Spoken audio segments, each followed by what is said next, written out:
तो कहानी की शुरुआत में हमें एक प्रताप नाम के बंदे को दिखाया जाता है जो कि जेल में बंद है, और तभी यहाँ पर एक कांस्टेबल आता है। वो प्रताप को बताता है कि आज उसकी रिहाई हो रही है, लेकिन प्रताप कहता है कि मुझे कुछ दिन और यहाँ पे रुकने दो यार। लेकिन दोस्तों उसकी एक बात नहीं सुनी जाती और उसे कुछ देर के बाद जेल से बाहर कर दिया जाता है। दरअसल प्रताप यहाँ पे इसीलिए बंद है क्योंकि उसने कई लोगों से पैसे उधार ले लिए थे, जिन्हें वापस ना करने के कारण उसको जेल हो गई। मगर यहाँ जेल में उसको फ्री का खाना रहना मिल रहा था, तो जेल में उसको रहना बड़ा पसंद लगता है। मगर ऐसा नहीं हो पाता क्योंकि उसकी 6 महीने की सजा पूरी हो जाती है। और बाहर निकलते ही दोस्तों यहाँ प्रताप की मुलाकात उसके वकील से होती है। वकील यहाँ पर उसे कुछ बातें बताता है, साथ ही उसके पिता का सूटकेस भी देता है। लेकिन जैसे ही प्रताप को पता चलता है कि ये उसके पिता का सूटकेस है तो वो गुस्सा हो जाता है और सूटकेस को पास से गुजरने वाले कचरे की गाड़ी में फेंक देता है। तभी उसे उसका वकील बताता है कि इस सूटकेस में तुम्हारे पिता ने तुम्हारे नाम पर कुछ जमीन की है, उसी के कागजात थे। अब ये सुनने के बाद तो प्रताप तुरंत ही कचरे के ढेर से सूटकेस वापस लेकर आ जाता है और पता चलता है कि उसके नाम पे 99 एकड़ जमीन है दोस्तों, जो कि उसके पिता उसके लिए छोड़कर चले गए हैं। अब प्रताप सोचता है कि यार मेरे पिता इतने अमीर थे तो उन्होंने जिंदगी गरीबी में क्यों काटी। फिलहाल ये पता चलने के बाद प्रताप तुरंत ही उस गांव में चला जाता है जहां पर उसके नाम पे जमीन है। अब वो गांव दरअसल तेलंगाना के कुबेरपुरम में पड़ता है दोस्तों, लेकिन ये गांव पूरी तरह से बंजर है। ना तो यहाँ पे एक भी पेड़ दिखाई दे रहा है और ना ही कोई हरियाली, हर तरफ बस धूल मिट्टी और पत्थर ही मौजूद होते हैं। इसके बाद वो प्रताप एक ब्रिज से कुबेरपुरम पहुंच जाता है। अब ये इकलौता ब्रिज है दोस्तों जो कि कुबेरपुरम को कनेक्ट करता है। ब्रिज क्रॉस करते ही प्रताप की मुलाकात वेंकट नाम के एक आदमी से होती है जो कि प्रताप को यहाँ पर लेने के लिए आया होता है। अब उस वक्त वेंकट अपनी बॉस रेनू से बात कर रहा होता है कि मैंने एक आदमी से बात की है, वो 2000 लेकर नकली प्रताप बनने को तैयार हो गया है और मैं बस उसी का इंतजार कर रहा हूँ, जल्दी लेकर आता हूँ आपके पास उसको। यानी कि दोस्तों इनका कुछ अलग ही खेल चल रहा है यहाँ पे। अब इसी बीच जैसे ही वेंकट की नजर प्रताप पे पड़ती है तो वो बड़ा खुश होता है और फिर वो प्रताप को अपने साथ लेकर गांव जाने लग जाता है। वेंकट तो ये समझ रहा था कि ये उसका बुलाया हुआ नकली प्रताप है, लेकिन ये तो असली वाला प्रताप है, ये वेंकट को नहीं पता। अब ये प्रताप का क्या खेल है दोस्तों पता नहीं। अब वेंकट प्रताप को रास्ते में ले जाते हुए गांव के बारे में बता रहा होता है कि ये जगह ऐसी है, ये जगह वैसी है। अब दोस्तों क्योंकि प्रताप कार में बड़ा बोर हो रहा होता है, इसीलिए वो म्यूजिक प्लेयर ऑन कर देता है और तभी एक सॉन्ग चलता है। यहाँ पर वेंकट का हाल बहुत ही बुरा हो जाता है। तभी इनकी इस कार के पीछे वाली सीट पर एक शराबी भी बैठा होता है और वो शराबी यहाँ पर प्रताप को बताता है कि ये है वेंकट और इसे सॉन्ग बिल्कुल भी पसंद नहीं है। इसके कानों में चुभते हैं सॉन्ग, इसे कोई भी गाना सुनने में बड़ा डर लगता है। इसी बीच अचानक इनका एक्सीडेंट हो जाता है दोस्तों। इनकी कार एक पेड़ से टकरा जाती है और पेड़ के अंदर से गौरी नाम की लड़की बाहर निकल कर आ जाती है, जो कि यहाँ पर वेंकट को खूब चिल्लाती भी है। दोस्तों ये पेड़ इतना बड़ा और चौड़ा होता है कि गौरी आराम से इसके अंदर रहती है। तो वेंकट यहाँ पर उसको 500 रुपए देने की कोशिश करता है, लेकिन गौरी कहती कि तुम्हें पता है मुझे पैसे नहीं चाहिए, तुमने मेरे पेड़ को ठोकर मारी, उससे माफी मांगो। तो ये सारी चीजें जब प्रताप देखता है ना तो वो बड़ा हैरान हो जाता है कि लड़की कुछ अलग है, बहुत ही अजीब है। पेड़ से कौन माफी मांगता है भाई, मतलब आखिरकार एक पेड़ के लिए इतना बखेड़ा कौन खड़ा करता है। इसी बीच गौरी कहती कि सुनिए, दरअसल हमारे पूरे गांव और पूरे इलाके में ये इकलौता पेड़ है, इसलिए इसका बहुत ही ख्याल रखते हैं, बहुत ही रिस्पेक्ट करते हैं। ये पेड़ मेरी माँ ने लगाया था, माफी मांगो इससे। उसके बाद वेंकट पेड़ से माफी मांग लेता है और अब क्योंकि उसकी कार फिर से स्टार्ट नहीं होती तो इसलिए यहाँ पर वेंकट गौरी से कहता है कि देखो तुम एक काम कर सकते हो क्या, प्रताप को कुबेर गोल्ड में छोड़कर आ जाओ, Kuber gold mines I mean. अब कोई ऑप्शन ना होने पर प्रताप को गौरी के साथ जाना पड़ जाता है और क्योंकि गौरी के पास एक 2 व्हीलर गाड़ी है तो गौरी प्रताप को उल्टा होकर बैठने के लिए कहती है, क्योंकि वो अजनबियों को ऐसे ही उस तरीके से नहीं बिठाना चाहती ना गाड़ी में। प्रताप भी समझ आता है उसकी बात को और तभी बीच रास्ते में दोस्तों एक पुरानी माइंस पड़ती है, लेकिन यहाँ पर गौरी उसे ये बताती है कि ये एक ऐसी जगह है जहाँ अगर कोई भी जाता है तो वापस लौट कर नहीं आता। असल में ये पुरानी माइंस वाली जगह काफी सेंसिटिव जोन पर है, इसीलिए उस जगह पे कोई जाता नहीं है। अब दूसरी तरफ हम देखते हैं रेनू और उसके पिता को, जो कि यहाँ पर अपने मजदूरों से माइनिंग कराते हैं, लेकिन माइनिंग के वक्त उन्हें गोल्ड नहीं मिल रहा होता है दोस्तों, सिर्फ और सिर्फ पत्थर मिल रहे होते हैं। इसी वजह से रेनू यहाँ पर अपने मजदूरों पे बहुत ही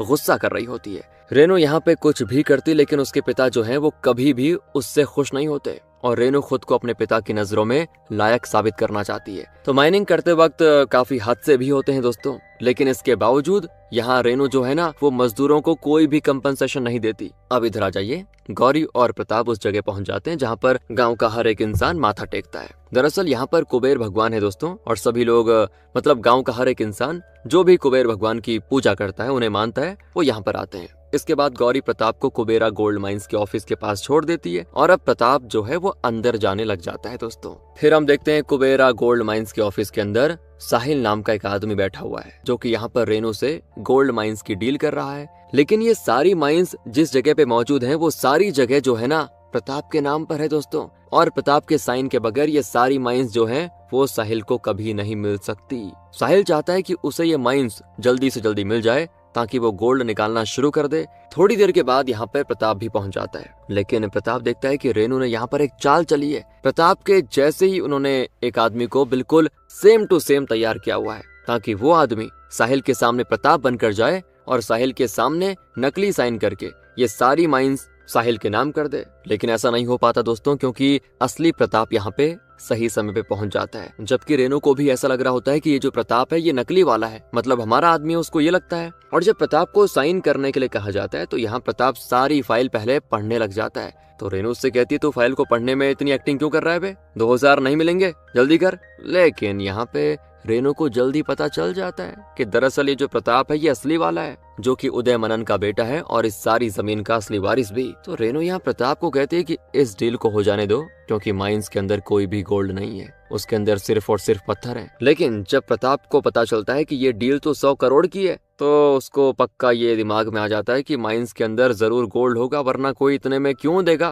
क्यों इतने पैसे देगा कोई। ये बात जब प्रताप को मालूम पड़ती है ना, तो वो साहिल से कहता है कि पहले हम माइंस को चेक करेंगे, अगर वहां से गोल्ड निकला उसके बाद ही मैं साइन करूंगा, और अगर गोल्ड निकल जाता है तो हमारी डील भी ओके हो जाएगी। बाकी रेनू और मैं इसमें से 50-50% आपस में बांट लेंगे। अब यहाँ पर प्रताप की ये बात साहिल को बड़ी अच्छी लगती है, वो भी सोना देखने के बाद ही इस डील को ओके करेगा बोल देता है। रेनू और उसके पिता दोस्तों अब कुछ नहीं कर पाते, क्योंकि वो ज्यादा बोलेंगे तो उनके हाथ से ये 50-50% का चांस भी जाएगा। रेनू प्रताप से कहती है कि हमें कहीं सोना नहीं मिला, अब बस एक जगह बची हुई है जहाँ से हमें थोड़ी उम्मीद है सोना मिलने की, लेकिन उस जगह पर एक बहुत ही बड़ा पेड़ है। प्रताप कहता है, प्रॉब्लम क्या है, इस पेड़ को काट दो और वहाँ पे माइनिंग करो, सोना मिल गया तो हमारी चांदी हो जाएगी, फिर हम साहिल से ज्यादा पैसों की डिमांड कर सकते हैं आराम से। थोड़ी देर के बाद ही ऑफिस के बाहर गांव के मजदूर इकट्ठा हो जाते हैं और यहीं पर हम देखते हैं गौरी को। गौरी आवाज उठाते हुए कहती है कि माइंस में हो रहे हादसे का जिम्मेदार कौन है बताइए, और अगर ये हादसे हो रहे हैं और मजदूर जख्मी हो रहे हैं तो आखिर उन्हें कंपनसेशन तो मिलना चाहिए ना।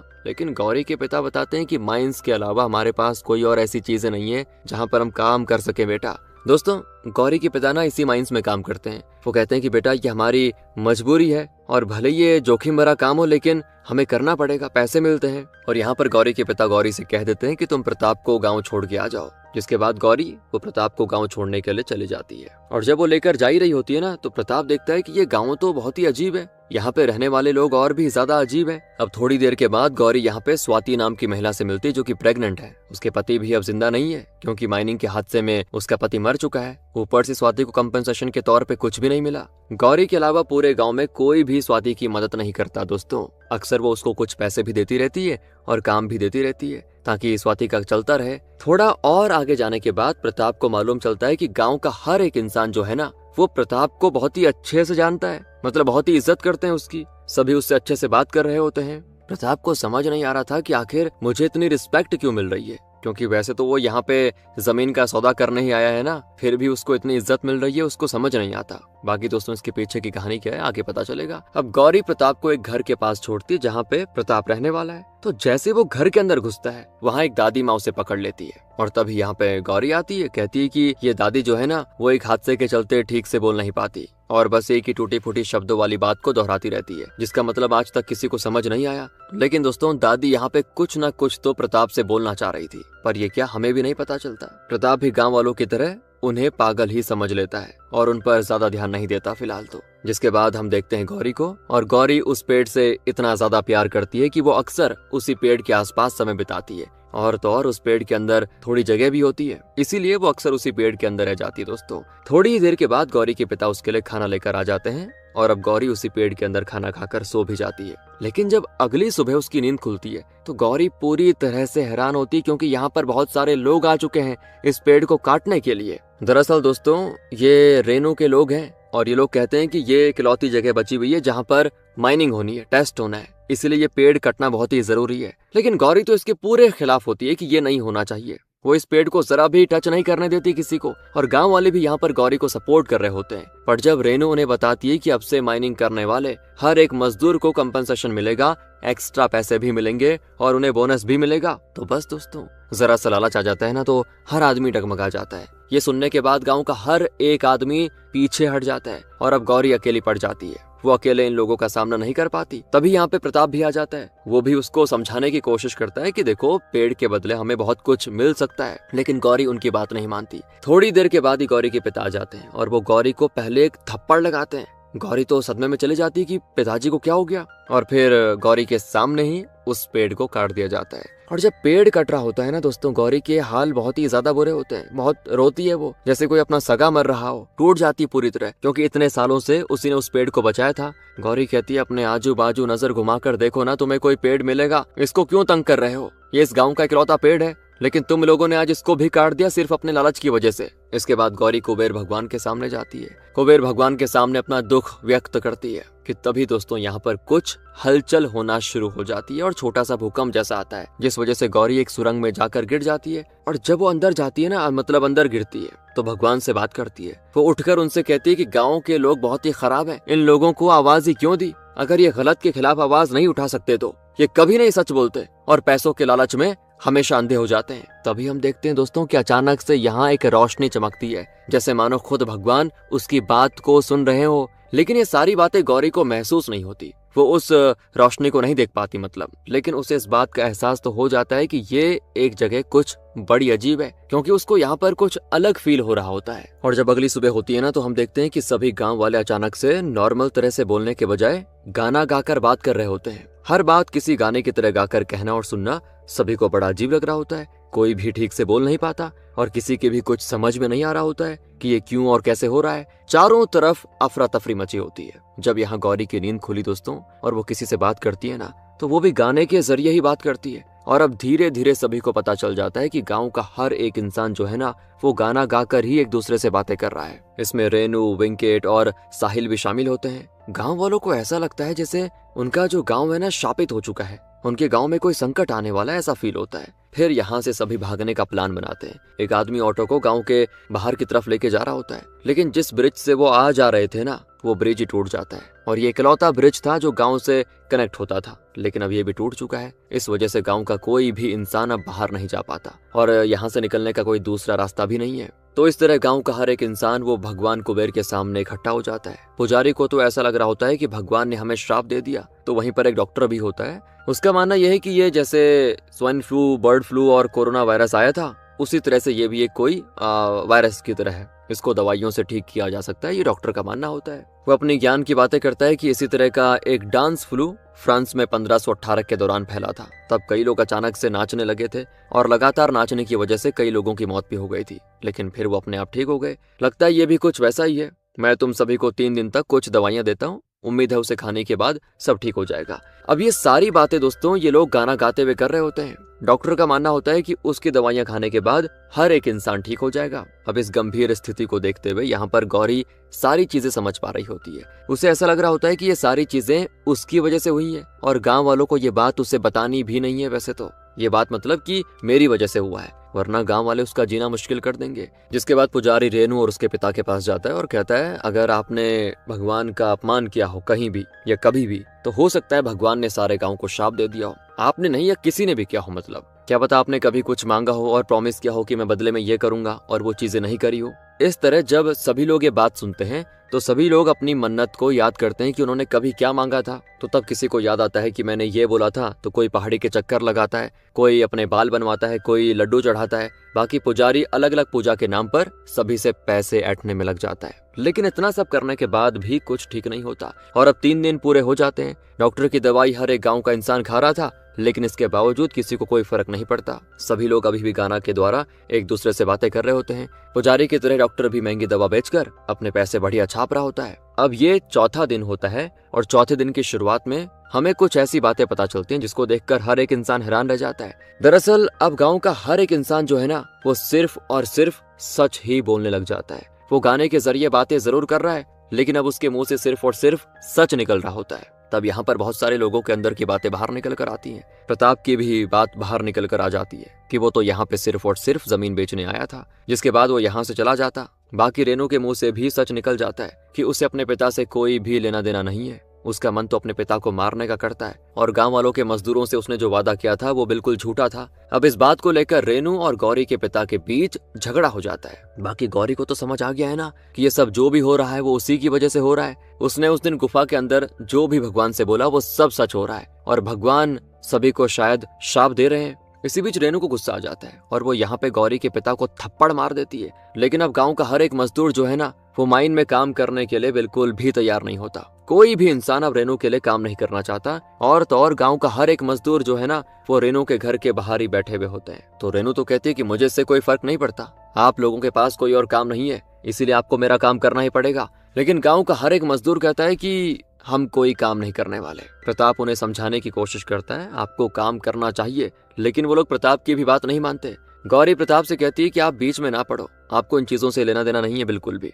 लेकिन प्रताप जानता है कि अगर मजदूर माइनिंग करने नहीं जाएंगे तो उसे गोल्ड नहीं मिलेगा और अगर गोल्ड नहीं मिला तो उसकी जमीन भी नहीं बिक पाएगी। अगले दिन तो सभी लोग कुबेर भगवान के सामने इकट्ठा हो जाते हैं और यहाँ पर कुबेर भगवान के पास पत्थरों पर पानी पड़ते ही कुछ लिखा हुआ उभर के सामने आता है। इसे पढ़कर पता चलता है कि असल में भगवान भोग चाहते हैं, लेकिन वो भोग सोने का चाहते हैं। बाकी हमें ये पता चलता है कि ये सारी बातें दरअसल में दोस्तों प्रताप ने ही लिखी है ताकि हर एक मजदूर माइनिंग करने के लिए मान जाए, क्योंकि माइनिंग करने के बाद ही गोल्ड निकलेगा। और अगर गांव का हर एक मजदूर मान जाता है माइनिंग करने के लिए तो फिर तो प्रताप की मजे मजे। लेकिन बेचारे गाँव वालों को मजदूरों को क्या पता, वो तो लग जाते हैं ये माइनिंग करने में। तो प्रताप की तरकीब से सारे मजदूर पहुंच जाते हैं जहां पे माइनिंग करनी वहां पे। शुरुआत में तो ढेर सारे पत्थर निकलते हैं, कोई भी गोल्ड अभी तक उनको नहीं मिला होता है। और ये सारी चीजें देखते देखते यहाँ पे प्रताप को ऐसा लगता है हमारे पास बॉम्ब वगैरह आ जाए तो हम एक ही बार में ब्लास्ट करके चेक कर लेंगे कि गोल्ड है कि नहीं। वो ऐसा ही करता है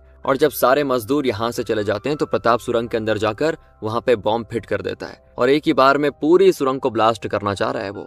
लेकिन तभी बाहर मजदूरों ने देख लिया होता है कि एक प्लग निकला हुआ है और वो उस प्लग को लगा देते हैं और तभी सुरंग के अंदर होता है जोरदार ब्लास्ट। उसी सुरंग के अंदर प्रताप भी मौजूद होता है, लेकिन उसे कुछ नहीं होता दोस्तों। पर इस ब्लास्ट के चलते उसके हाथ एक सोने का पत्थर लग जाता है और वो इस सोने के पत्थर को गौरी के पिता के हाथ में रख देता है। यहाँ गांव का हर एक इंसान अब ये कहने लग जाता है कि छोटे से पत्थर के लिए प्रताप ने अपनी जान जोखिम में डाल दी। बताओ, प्रताप ने ऐसा हमारे गाँव वालों के लिए किया, हमारे लिए किया, यानी कि आज से प्रताप ही हमारा लीडर है। इस तरह सभी को गलतफहमी हो जाती है और सब उसको लीडर बोल देते हैं और कहते हैं कि हम रेनू की कोई बात नहीं सुनेंगे, अब सिर्फ और सिर्फ प्रताप की बातें सुनेंगे। ये सारी चीजें देखने के बाद यहाँ गौरी भी इम्प्रेस हो जाती है, क्योंकि गौरी को ऐसा लगने लगता है कि गांव में अब कोई एक ऐसा इंसान आ चुका है जो गांव में सचमुच ही बदलाव लेकर आएगा। गौरी बहुत खुश होती है और कहीं ना कहीं वो प्रताप को पसंद भी करने लग जाती है। वो आज प्रताप को अपनी बाइक पर सीधा बैठने के लिए बोलती है, जिससे प्रताप भी समझ जाता है कि गौरी का अब नजरिया बदल चुका है मुझे देखने का। ये दोनों ही रेनू के पास जाते हैं तो रेनू कहती है कि सभी लोग प्रताप को लीडर कह रहे हैं, लेकिन इसकी असलियत किसी को पता नहीं है। दरअसल ये वही आदमी है जिसने पेड़ काटने का आइडिया दिया था। बस ये सुनने के बाद गौरी सुन्न हो जाती है, हैरान। और जो गौरी प्रताप को पसंद करने लगी थी, अचानक से सारी बातें सुनने के बाद वो प्यार गुस्से में बदल जाता है। वो लगाती है जोरदार थप्पड़ प्रताप को, जिसके बाद गांव का हर एक इंसान फिर से कुबेर भगवान के सामने खड़ा होता है। लेकिन अब गौरी बहुत ही गुस्से में होती है और गुस्से में गौरी सभी को सारी सच्चाई बता देती है कि कुबेर भगवान की मूर्ति के नीचे एक सुरंग है और मैं उस सुरंग में गई तो मैंने गुस्से में भगवान के सामने गांव वालों के बारे में बहुत ही उल्टा सीधा बोल दिया। मैंने बोला कि गांव वाले आवाज नहीं उठाना चाहते तो इनकी आवाज ही छीन दो, और ये लोग सच क्यों नहीं बोलते, ये भी मैंने भगवान से बोला। तीसरी बात गौरी ने क्या बोली थी तो उसने पता है, उसने ये बोली थी कि पैसों के लालच में हर एक इंसान पागल हो चुका है। और फिर उसने भगवान से ये भी कहा था कि इसका भी फल सभी को देना, ये लालच का फल। अब गौरी कहती कि शायद ये श्राप मुझे गांव वालों के बजाय प्रताप के लिए मांगना चाहिए था। आज जो भी हो रहा है सब मेरी गलती से हो रहा है। अब यहाँ पर दोस्तों गांव वालों को ऐसा लगने लग जाता है कि सुरंग के अंदर ही जाकर सब कुछ ठीक हो सकता है, और अब उन्हें गौरी के ऊपर भी भरोसा नहीं है, क्योंकि गौरी की वजह से उनकी यह हालत हुई है। तो वो लोग चाहते हैं कि प्रताप अंदर जाए और प्रताप को जबरदस्ती अंदर भेजा जाता है, जो कि जाना तो नहीं चाहता था। और कुछ 5 मिनट के बाद ही एक जोर की धड़ की आवाज सभी को आती है, जैसे कोई शक्ति प्रताप को झटके से बाहर फेंक देती है। प्रताप वहीं पे बेहोश, उसे तुरंत ही डॉक्टर के पास ले जाया जाता है। लेकिन जब उसे होश आता है तो यहाँ प्रताप सिर्फ एक ही बात कर रहा होता है, वो भी किसी अजीब भाषा में। ऐसी बात तो गौरी की दादी माँ क्या करती थी। इस वजह से सभी को ऐसा लगता है कि प्रताप पागल हो चुका है और ये सारी चीजें गौरी की वजह से हुई है। इसीलिए गौरी रात को प्रताप से बात करने के लिए पहुंच जाती है। वो यहाँ पे प्रताप से बात कर रही होती है कि तभी अचानक से यहाँ पर रेनू आ जाती है और यहाँ पे रेनू को ऐसा लगा कि प्रताप पागल हो गया है, इसीलिए वो पेपर्स पे साइन कर देगा, ऐसी सोच थी रेनू की। लेकिन यहाँ पे तो गौरी भी मौजूद होती है ना, और वो रेनू की सारी बातें चुप के सुन लेती है। तभी वो बाहर निकल कर आती है और रेनू से झगड़ा करने लगती है। अचानक ही दोस्तों हम देखते हैं कि कोई अनजान व्यक्ति वो प्रताप को अपने साथ किडनैप करके लेके जाता है, और अब यहाँ पे गौरी और रेनू को प्रताप को बचाना था, इसलिए वो उस इंसान का पीछा करती हैं। बाकी दोस्तों जब रेनू प्रताप से साइन करने को बोली ना पहले, तो प्रताप ने वही टूटी फूटी भाषा में लिख दिया था, लेकिन वो कुछ ढंग से नहीं लिख पाया, ऐसा हुआ था उस टाइम। खैर अभी दिखाते हैं तो गौरी और रेनू प्रताप के पीछे, जिस आदमी ने प्रताप को पकड़ा उसके पीछे है, और वो आदमी प्रताप को ओल्ड माइंस की तरफ लेकर जा रहा होता है, जो कि एक ऐसी जगह है जहाँ कोई आता जाता नहीं है, मतलब वहाँ पे कोई जाता है तो वापस नहीं आता। इसके बावजूद दोनों वहाँ जाने का फैसला करती हैं, और अंदर जाकर उन्हें पता चलता है कि प्रताप को किडनैप करने वाला कोई और नहीं, वही शराबी है। और यहीं पर गौरी की दादी माँ भी मौजूद होती है। उन्होंने ही तो शराबी को इशारा से कहा था कि प्रताप को किडनैप करके यहाँ पर लेकर आए, जिसके बदले वो शराब की एक शीशी उस शराबी को दे देती है। अब दादी माँ, क्योंकि दादी माँ भी दोस्तों वही भाषा बोल रही थी पहले जो प्रताप अब बोल रहा है, तो ये दोनों आपस में बात करते हैं। अब इनकी बात ना तो गौरी को समझ आती है और ना ही रेनू को, दोनों एक दूसरे से टूटे फूटे लफ्जों में ही बात कर रहे होते हैं। उनकी बातें सुनकर गौरी उनको धीरे धीरे बात करने को कहती है, क्योंकि उसे कुछ समझ आ रहा होता है, और वो जब उनकी बात को डिकोड करती है तो सारी चीजें समझ जाती है। वो बात दरअसल में ये थी कि जो खोया है उसे पाना होगा, और जो उजड़ा है उसे बसाना होगा। गौरी को ये सारी बातें समझ आ चुकी हैं। बाकी उसके डिकोड करते ही दादी और प्रताप ठीक हो जाते हैं, और वो दोनों आपस में गाने के जरिए बाकी गांव वालों की तरह बातें करने लग जाते हैं। अब यहाँ पर दादी उनको एक कहानी बताना शुरू करती है, जो कि वो प्रताप को बताना चाह रही थी पहले, इसीलिए तो उनको प्रताप से बात करनी थी, तभी तो उन्होंने प्रताप का किडनैप करवाया। लेकिन बात हो नहीं पाई अच्छे से, क्योंकि पहले तो वो टूटे फूटे शब्दों में बात कर रहे थे ना, अब जाके ठीक हुए। तो अब बता रही है दादी कहानी। इस कहानी से ही सारी चीजें जुड़ी हुई हैं, फिर चाहे वो श्राप हो या इस गांव की ये भयंकर हालत, अब इससे सब कुछ साफ हो जाएगा। तो जिस पुरानी माइंस में ये लोग इस वक्त मौजूद हैं, उसी माइंस में एक जगह पर खून भी लगा होता है, जो किसका है ये दादी बताना शुरू करती है। वो कहती है कि सालों पहले की बात है बेटा, जब प्रताप की माँ शैलजा प्रेग्नेंट थी, ये तब की बात है। वो प्रकृति को बहुत मानती थी और कभी भी किसी को पेड़ नहीं काटने देती थी। गांव में जब भी कोई बच्चा जन्म लेता था तो उसके मुंह में एक बीज रखा जाता था, और उसी बीज से पेड़ तैयार किया जाता था। उस बच्चे के साथ यहाँ एक पेड़ का भी जन्म होता था। ये रीत शैलजा ने यहाँ पे शुरू की थी।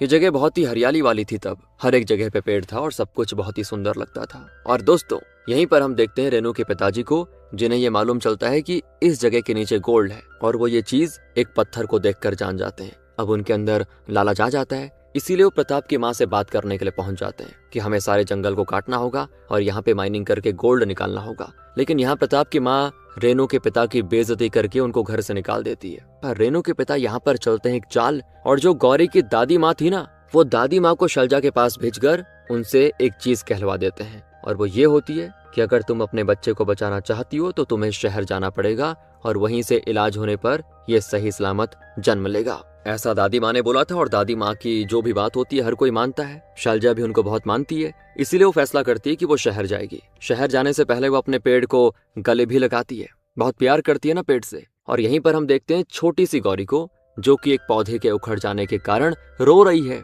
तभी यहाँ पे शैलजा उसके पास आकर कहती है कि बेटा मैं बाहर जा रही हूँ, तब तक तुम मेरे पेड़ का ख्याल रखना, जब तक मैं वापस नहीं लौटती, ठीक है। इस पर गौरी कहती ठीक है, मैं इस पेड़ का बहुत ही ख्याल रखूंगी, कुछ नहीं होने दूंगी इसको। बाकी दोस्तों शैलजा को शहर भेजने के पीछे उसके पति उदय का भी बहुत बड़ा हाथ होता है। रेनू के पिता ने उससे बात करी थी और उसके मन में भी लालच आ गया था। अब शैलजा यहाँ पे रहती तो वो माइनिंग कभी हो नहीं पाती, इसीलिए दोनों ने शैलजा को दूर करने के लिए गौरी की दादी को पैसे दिए कि तुम जाकर शैलजा से कहो कि शहर जाए बच्चे के जन्म के लिए। अब क्योंकि दादी माँ की बात हर कोई मानता था, तो शैलजा उनकी बात मानकर शहर चली जाती है। उसके जाने के बाद गांव में अब हर एक चीज बदलने लग जाती है। हर एक इंसान की जमीन खरीद ली जाती है और वहां पे माइनिंग शुरू हो जाती है। यहाँ शहर में ही अब शैलजा की डिलीवरी होती है और उन्हें होता है एक बेटा। जिसके बाद वो लोग जब गाँव आते हैं ना, तो गांव आकर शैलजा देखती है तो उसकी आंखें फटी की फटी रह जाती हैं। उसे बिल्कुल भरोसा नहीं होता कि जिस गांव को छोड़कर मैं गई थी वो अब ये बन चुका है। और इन सब में दादी माँ की बहुत बड़ी गलती थी। जिसके बाद शैलजा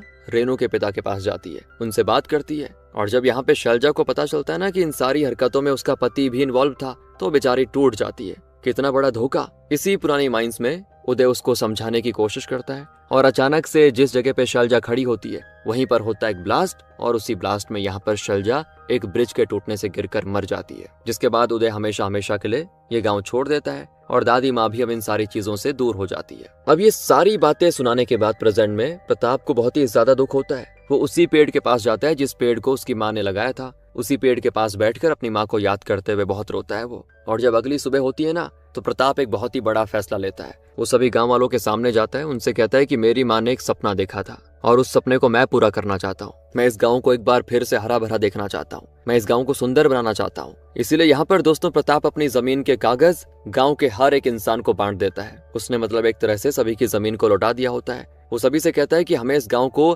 सुंदर बनाना है, इसीलिए आप सब अपनी जमीनों पर पेड़ लगाएं। तो सारे गांव वालों को जमीन के पेपर्स मिल जाते हैं और अब गौरी और प्रताप को ऐसा लगता है कि सभी ने शायद पेड़ लगाना भी शुरू कर दिया होगा। लेकिन जब वो उस जगह पर पहुंचते हैं तो उनकी आंखें फिर फट जाती हैं। जिन लोगों को जमीन के पेपर्स मिले थे अब वो खुद की जमीन पर खोदना शुरू कर देते हैं कि क्या पता गोल्ड निकल जाए। सभी लोग बड़े खुश भी नजर आ रहे होते हैं, लेकिन उन्होंने जगह के बारे में नहीं सोचा कि यहाँ पे पेड़ लगाएंगे, फूल लगाएंगे। अपने बारे में सोचा कि खोदते हैं सोना निकलेगा। तो प्रताप उन्हें बताने की कोशिश कर रहा होता है कि आप लोग प्लीज पेड़ लगाइए। मैंने आप लोगों को ये जमीन सोने के लिए नहीं दी है, बल्कि पेड़ लगाने के लिए दी है। लेकिन अब लोग कहते हैं कि पेड़ के बदले में अगर हमें इतना सोना मिल रहा है तो कौन सी बुरी बात है। लोग यहाँ पे बातें कर रहे होते हैं कि हम यहाँ से इतना सोना निकालेंगे कि बहुत बड़े आदमी बन जाएंगे, रेनू से भी ज्यादा अमीर बन जाएंगे।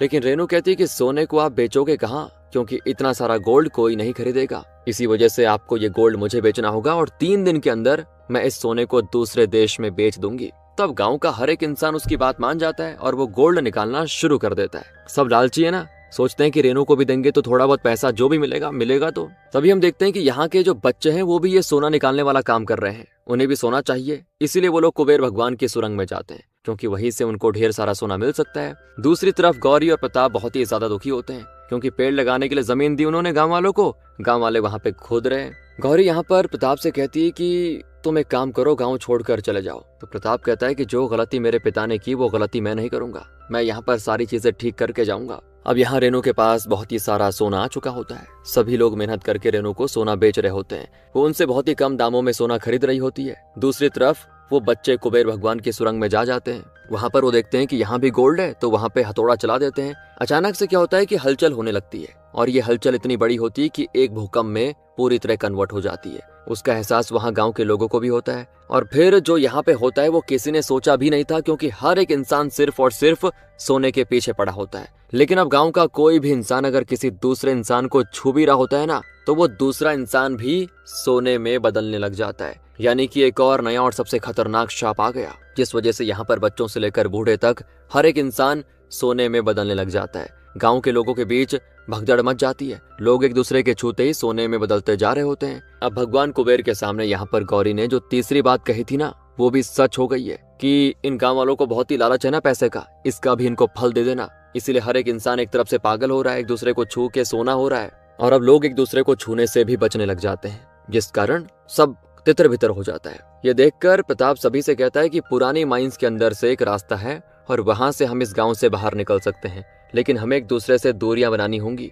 उसकी बातें सुनते ही सभी लोग पुरानी माइंस की सुरंग में घुस जाते हैं और वहां से बाहर निकलने का रास्ता निकाल लेते हैं। और यहाँ पुरानी माइंस के रास्ते से साहिल सबसे पहले बाहर निकल कर जाता है। बाहर निकलते ही वो बिल्कुल नॉर्मल हो जाता है, मतलब गाना गाकर बात नहीं करता बल्कि नॉर्मल बात करता है। इसी वजह से वो तो बहुत ही ज्यादा खुश होता है कि मैं बच गया। और दोस्तों मैं आपको बताना भूल गया था, वेंकट असल में गाना सुनते ही पागल हो जाता था ना, तो जब सब गांव वाले गाना गाकर बातें करने लगे तो उसने अपने कानों को पूरी तरह बंद कर दिया। ये देखकर प्रताप ने उसको रेडियो दिया जिसमें हर वक्त न्यूज चलती रहती है। बस उसको ही सुनकर वेंकट दिन भर खुश रहता है। वो गांव वालों के गाने को सुनता ही नहीं बिल्कुल भी। बाकी जब गांव वालों ने अपनी जमीन से सोना निकालना शुरू किया तो उन्होंने ये भी एक्सेप्ट कर लिया था कि अगर सोने के बदले हम इसी तरह गाना गाकर बात करेंगे तो दिक्कत क्या है, क्योंकि वैसे भी सभी को ऐसे बात करने की आदत तो पड़ी गई है। वेल चलिए आगे बढ़ते हैं कहानी में। आगे हम देखते हैं कि स्वाति है ना, उसका टाइम आ जाता है डिलीवरी का, लेकिन अब उसे कोई छू नहीं पाएगा, छुएगा तो वो सोना बन जाएगी। इसी वजह से कोई भी उसकी मदद नहीं कर पाता। दादी माँ उसके पास बैठी होती है और अचानक से